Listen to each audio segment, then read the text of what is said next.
પશુપાલક મિત્રો, કાચું રાખવું કે પછી પાકું કરવું એ આપણે નિર્ણય લેવાનો છે. તો શું આપણને યોગ્ય લાગે એ કરવાનું છે. તો તમે પાકું કરો પશુ માટે, એના માટે તો શું કરવું પડે? તો ઘણા મિત્રો એવું કહેતા હોય છે કે ભાઈ પશુ માટે આપણે તળિયું જરૂરી નથી, પણ ચોમાસાની અંદર ખબર પડે કે તળિયું કેટલું જરૂરી છે. અને અમુક વ્યક્તિનું તો એવું કેવું છે કે કાચામાં રાખીએ તો પોટલો રેતું લઈને ઉખડે એની પહેલાં આપણે ઉપડી જશું.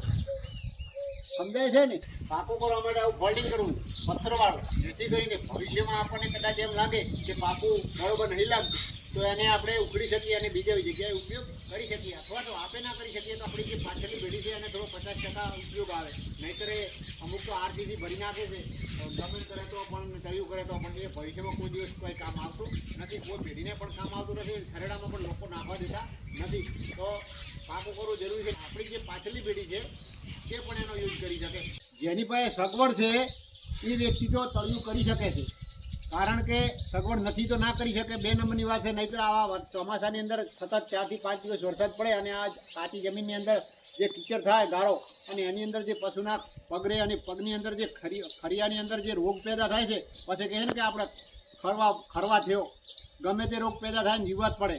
તો એનાથી બહેતર છે જેની પાસે સગવડ છે એ વ્યક્તિ તળિયું કરી શકે છે. નથી એને તો બરોબર છે.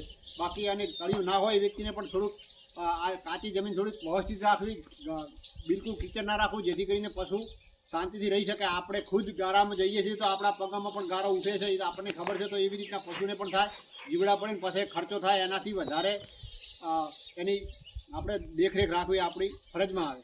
બીજું, ઘણા એવા વ્યક્તિઓ કહે છે કે કાચું રાખો તો સારું પશુ માટે. માનું છું સારું છે, પરંતુ ચોમાસાની અંદર જ્યારે સતત 4 થી 5 દિવસ કે એનાથી પણ વધુ વરસાદ પડે તો એ કાચું કામ આવતું નહીં, કારણ કે એટલો બધો ગારો થઈ જાય, કીચડ થઈ જાય, એટલે પશુના પગની અંદર એ ગારો ઉઠે છે અને પછી જીવાત પડે છે અને જીવડા પડે છે.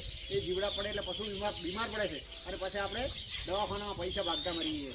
તો જરૂરી છે બંને વસ્તુ, કાચું અને પાકું.